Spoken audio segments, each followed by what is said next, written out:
Final exit for the Collingwood Football Club and players that are getting very on and older with age. How long can they hang on for? And is this possibly the beginning of a downward spiral for the Collingwood Football Club? Let's start previewing the 2026 season for the Magpies. Let's go.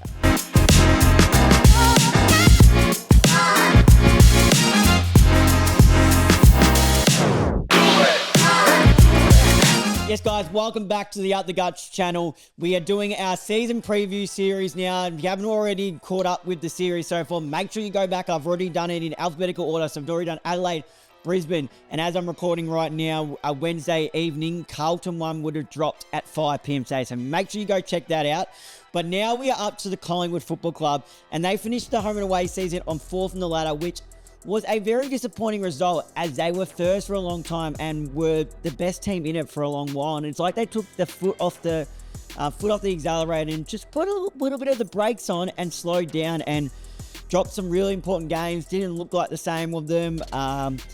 Made games harder than they really should have been. But then responded in the preliminary final with one of their better performances of the season against a attacking Adelaide. A well-performed home and away team of Adelaide during the season, and came out and just dismantled them on their home deck. So that was good, but is this a start of a downward spiral for the Collingwood Football Club? As if you were a member of this channel, you would know that I am a Collingwood supporter. So that does really hurt me to say, but I have to be real and come to the realization that Scott Pennery isn't getting any younger. Still, Sidebottom isn't getting any younger. Jeremy Howe's not getting any younger, and he seems to start getting injured a while. So who is next up? That's what we're going to dive in. That's what we're going to dive into now. But first, let's start off with the in. So they haven't really brought anyone in other than from another club, Jack Buller for a trade from Sydney, which we haven't seen a lot of Jack Buller coming in. We saw him for a couple of games at the back end of last season for the Sydney Swans, but it's definitely a key forward spot that the Collingwood are crying out for. Just, will Jack Buller be the person? He would have definitely fell out of favour with Charlie Curnow coming in, so it's not a bad move from him, but I'm interested to see what he can provide that Collingwood forward line that have already lost my check in a trade to Melbourne. So that was the only player during the offseason they brought in. There was a few outs to some notable names, though, and we'll touch on that now. So the notable outs, we'll start off with Mason Cox, who was delisted after what a story Mason Cox has been since coming across from America. Didn't know the game prior to it, and then came across and had some really good key moments in big games, not to mention it's obviously the Collingwood-Richmond preliminary final in 2018. Collingwood and West Coast, qualifying final. I can't remember what year it was, but he kicked, I believe it was 3 in the first quarter. And absolutely dismantled. I thought, oh, geez, he's on here. Had a game where he arguably out-rucked Max Gawn on what was then known as a Queen's birthday clash. So while he was awkward, some people loved to hate him, you can't knock the story that it was from a individual coming across from another country, not knowing the game. You saw the footage of him when he first came across. Couldn't kick a ball.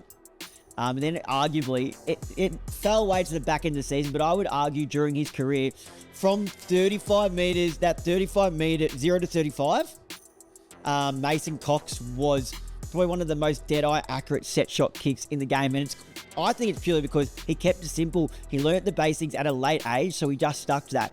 Now, I think that faded away, especially last season, but during his seasons previous to that, 0 to 35, if Mason Cox had ball in hand on a set shot, I and most Collingwood supporters would have been so confident. We know how he just runs in straight and keeps it nice and simple. So, but he's been given a lifeline and he's gone across to Fremantle. And I'm interested to see how that works out. Does he play as a forward or as a ruck? Sorry. They've already got Luke Jackson. They've already got Sean Darcy. But then we think, oh, maybe he'll play forward. But then they've already got Josh Tracy, Jai Miss, and Paddy Voss. So, where does he fit there? Fremantle have this obsession with having 3 rucks on their list. They had it with before Liam Reedy was traded, and then now they've brought in Mason Cox to replace him. But they've already got They've already got Luke Jackson and Sean Darcy. And let's face it, he's probably only going to go around for a year. So that's enough on Mason Cox. I'll touch him. Charlie Dean, a key defender, was delisted. In my personal opinion, nothing against Charlie Dean, but I just didn't think he cut it at AFL level. Made a lot of mistakes. Had a really bad knee injury that cost him earlier on. But then when he came in, I just think he was very fumbly, was easy to beat one-on-ones. That's just purely from what I saw. But all the best of Charlie Dean. Will Hoskin Ali retired, a two-man club, obviously for GWS.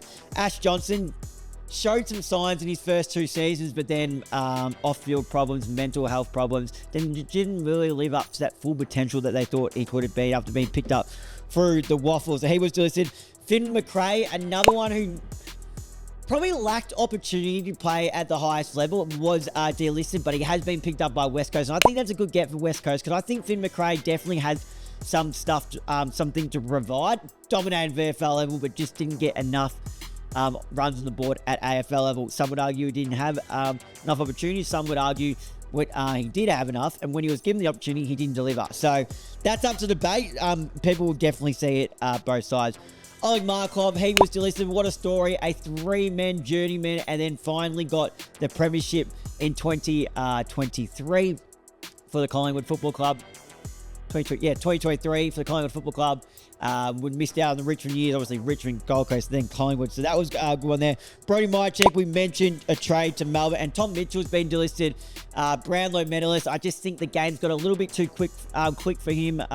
He's really good in and under, really clean of his hands, and at the moment he's trying to get another club interested, but at the moment it doesn't look like he will be picking up a spot. But he said he's got Ball Magnets, and Ball Magnets is a great media platform. I very much enjoy it, and all the training programs you need. So head over to Ball Magnets if you want to see any with guests, podcasts, or young want some training programs and diets like that from your AFL players like Tom Mitchell and Paddy Cripps. So he's set whether he plays AFL or not in 2026. And at the moment, it doesn't look like clubs are giving much interest into him. Now we have a look at the list. They've only got the 3 key defenders listed there with Billy Frampton, Reef McInnes, and Darcy Moore. Now, Billy Frampton, the ultimate role player. I'm a good fan of Billy Frampton. I know he's no superstar, but he just gets the job done. Didn't get to see the best of Reef McInnes after he switched in the offseason in 2025. To a key defender from a key forward. Went down with an ACL, I believe it was. Well, a season-ending injury. Can't remember exactly if it was an ACL or not. So, and by all means, it was reported that he was tearing the house down as an intercepting key defender. And Darcy Moore had some really good moments in 2025, then had some really poor moments. But I think you've got to come to expect that from Darcy Moore, a 2-time All-Australian. But he's going to have some really dumb moments, and you sit there and go, what the hell? But then you're going to have some moments where he intercepts, runs, plays on, and bites off that corridor kick, and you go, oh, okay, that's the type of person, that's the type of player we get, and it's exciting, it's attacking, but he's definitely one key forwards can get a hold of, and kick plenty of goals on him. But I guess that's the risk to reward you take with a player like Darcy Moore. Now, defenders, there's no massive names. Interesting to know Isaac Quainer has been training a little bit with the midfield in the offseason, and Scott Pennebury's been training with the defenders, so potentially playing as a half-back and maybe saving the back in the year when the game's season's on the line, where you know we can chuck him in the midfield whenever we want down there. Braden Maynard, obviously, we know about that. Josh Dacos still listed as a defender, but I expect him to move up to a wing. We'll touch on that soon. Obviously, Dan Houston, Harry Perriman. We saw Chu Giaf a little bit. I think it was 1 or 2 games. So see if we can get a bit more of a run there. And obviously, Jeremy Howe hopefully can keep his body right in 2026. Midfields are all the same. There's no one that really, other than Nick Dacos, really sparks interest at me. Other than Harry Dematia, I'd like to see get a little bit more opportunity.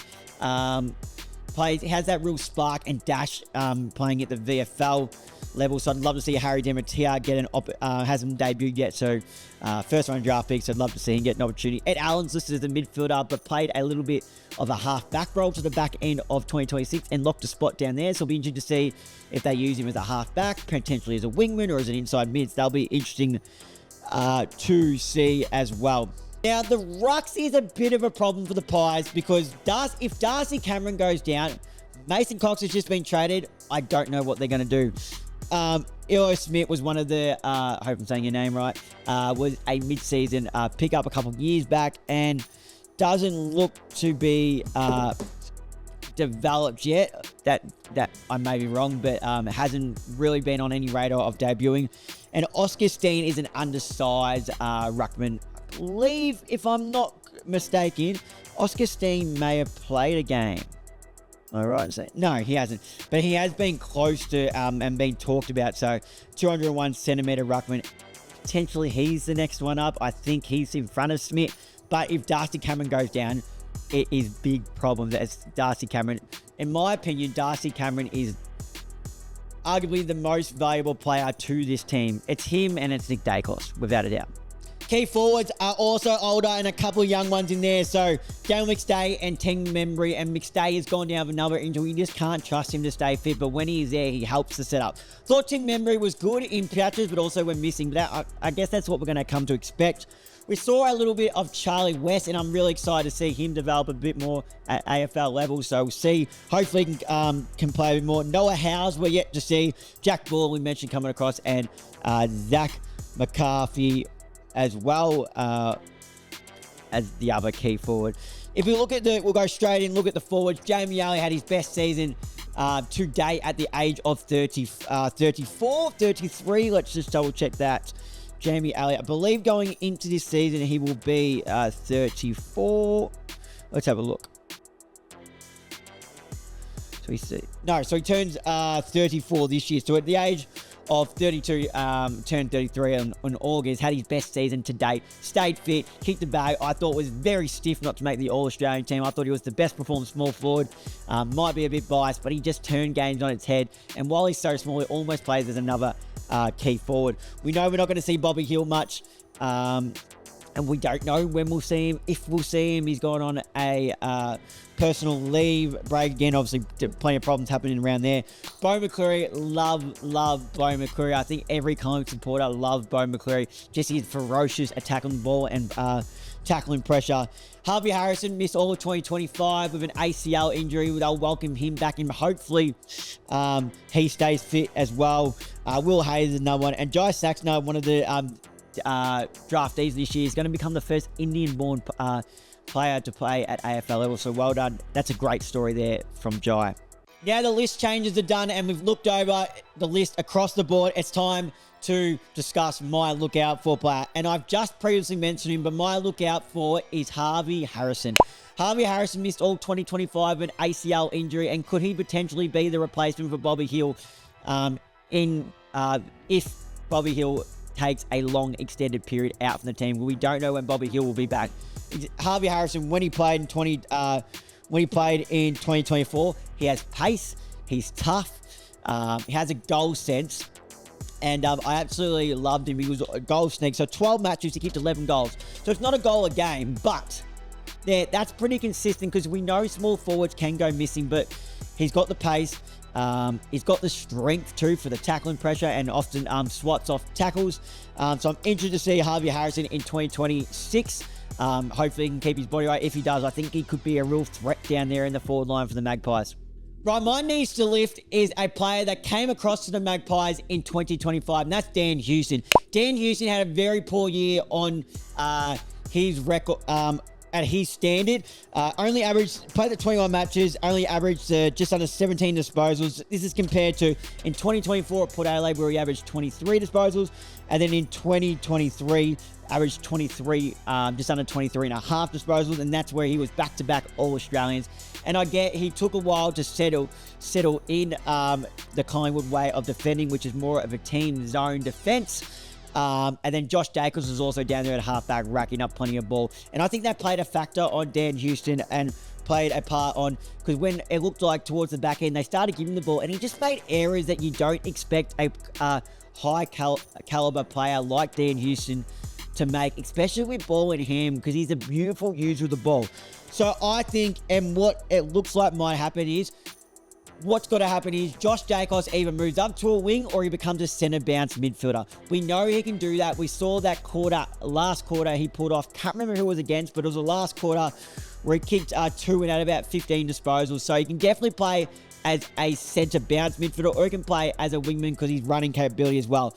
Then you leave Dan Houston down there at half back. and you just give him the ball and go, Dan, you're the man. Whenever you are on, we're going to give you the ball where it's handball, and you're going to distribute the ball from halfback, and you're going to be our link-up player. He's too valuable of a player and too valuable of a kick to leave down there as a zone defender trying to play a lockdown role.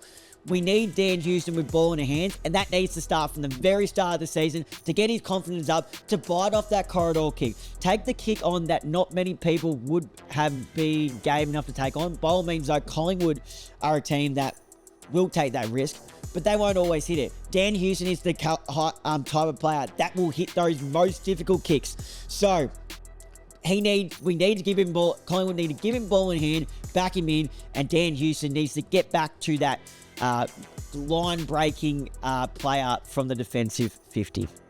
Where do I think the Pies will finish in 2026? This hurts to say, but I do have the Pies missing the 8. But I do see them possibly playing in that wildcard weekend, so that's 7th and 10th, 8th to 9th. So I'm not writing them off for finals, but I think they'll be their wildcard weekend. So not quite make the 8, but they will be their wildcard weekend.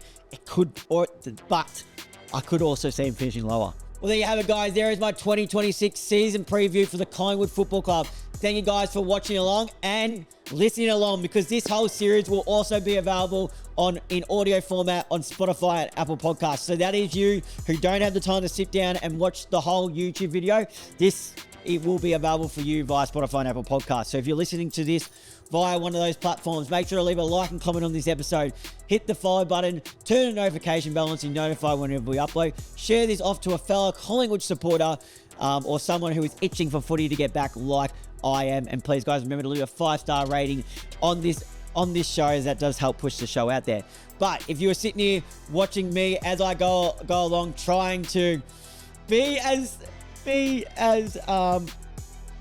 honest as I can without being biased to my Collingwood Football Club, and you're watching this on YouTube right now as I do this, make sure to leave a like and comment on this video. Hit that subscribe button, turn the notification bell on so you're notified whenever we upload. That's it for now, guys, and until next time, I'll see you guys then.